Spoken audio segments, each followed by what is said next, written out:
Subscribe now and press the bell icon. Never miss an update. हम ये रियासत बचाते बचाते सी पैक से फारिग हो बैठे हैं। दुश्मन हमारे अंदर घुसा पड़ा है। इंडिया का हमारे सर पे सवार बैठा है।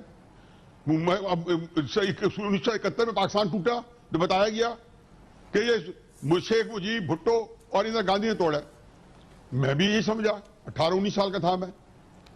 जब कुछ मैच्योर हुआ तो मैंने अपने आप से पूछा कि यार इंदिरा गांधी तो पाकिस्तान की हुक्मरान नहीं थी, निजाम हुकूमत उसके पास नहीं था। ये जरूर है कि आखिर में उसने जरूर अपना हिस्सा डालना चाहिए, दुश्मन है क्यों ना डाले।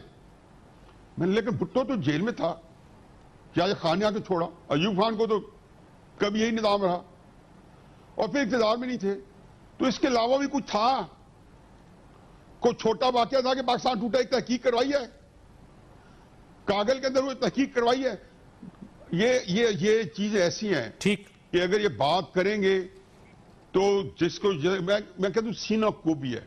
मुझे तकलीफ ये होती है कि ढिठाई से झूठ बोले जाते हैं। आज जो वाकया हुआ है ये बनाना रिपब्लिक में नहीं होता। एक हुकूमत है, उसके लिए पुलिस है और आप उसको बाईपास करके आपने पूरे सिस्टम को अंडरमाइन कर दिया है। हम तो 15 दिसंबर को रात को या खान के इस बात पर एतमाद करके सो गए कि वतन का दिफा मजबूत हाथों में है। सुबह उठे तो मशरकी पाकिस्तान नहीं था।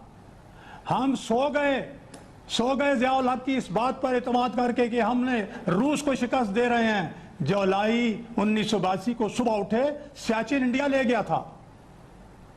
ये क्यों हुआ? इसलिए हुआ मेरी जान, मेरे सुनने वालों, कि उस वक्त जो फौज का सरबराह था उसने इख्तिदार पर कब्जा कर लिया था और जब वो इख्तिदार पर कब्जा किया था तो दिफा की तरफ से वो गाफिल हो गया। वो आदमी अवाम की 2 वक्त की रोटी उसने छीन ली है। वो एक सूबे में 6 चीफ सेक्रेटरी 2 साल में तब्दील करता है, 6 आईजी तब्दील करता है, धमकियां देता है, मुंह पर हाथ फेरता है, बाजू जनाब अली चढ़ा के नारे लगाता है और धमकियां देता है जैसे कोई जनाब गली मोहल्ले का गुंडा हो और साथ ही कहता है फौज मेरे साथ है। तो परवेज साहब आप भी गौर करें ना कि ये क्या कर रहा है। वो आपका सारा जोर इमरान अपना नवाज शरीफ ने इंडिया को कोई रियायत दी या 5 धमाकों के मुकाबले में 6 धमाके किए।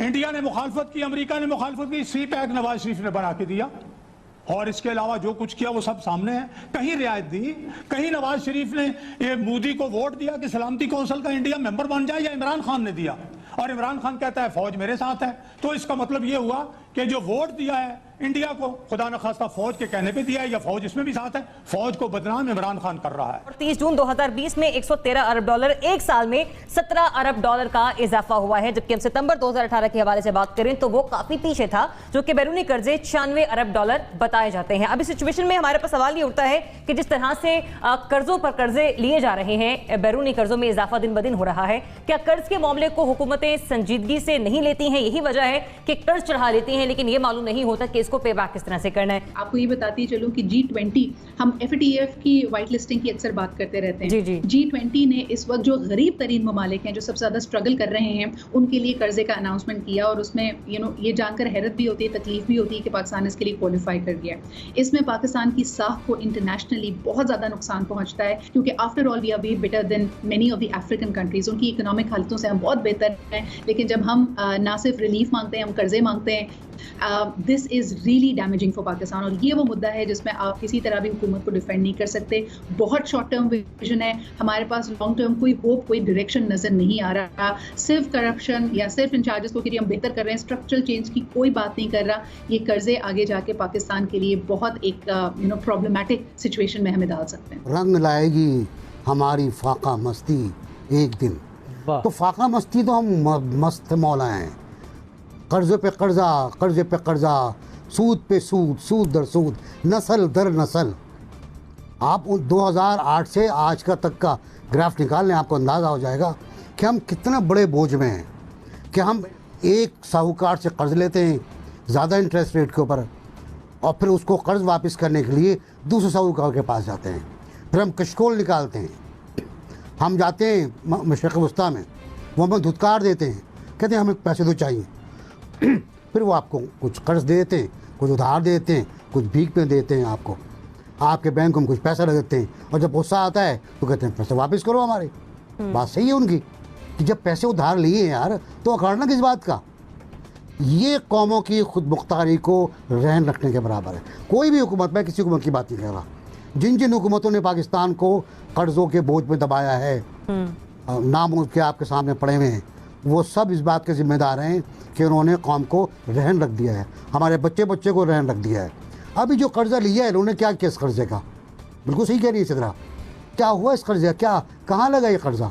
जी देखिए, बहुत ही ख़तरनाक सूरत हाल है और इसी वजह से ख़तरनाक है कि एक तो जो इस वक्त कर्ज़ ले रहे हैं, जो तारीखी कर्ज़ हैं जितने कभी तारीख में नहीं ले गए, वो डेवलपमेंट पर इस्तेमाल नहीं हो रहे, वो ग्रोथ पर इस्तेमाल नहीं हो रहे, और इसी वजह से इनको वापस करना बहुत मुश्किल होगा, क्योंकि पाकिस्तान का जो ग्रोथ रेट है इसमें इन कर्ज़ों का हमें कोई रिटर्न नहीं मिलेगा और इन कर्ज़ों की वजह से वो ग्रोथ नहीं मिलेगी जिसकी वजह से हुकूमत की आमदनी में इजाफा हो और इन कर्ज़ों को फिर वापस किया जा सके। ठीक है, हम अपने इकोनॉमी पॉलिसी और ग्रोथ रेट पर अगर नजरसानी कर लें तो हो सकता है कि इस कर्जों के बोझ तले निकल सके, लेकिन मौजूदा सिचुएशन ये जाहिर कर रही है कि ऐसा होता हुआ दिखाई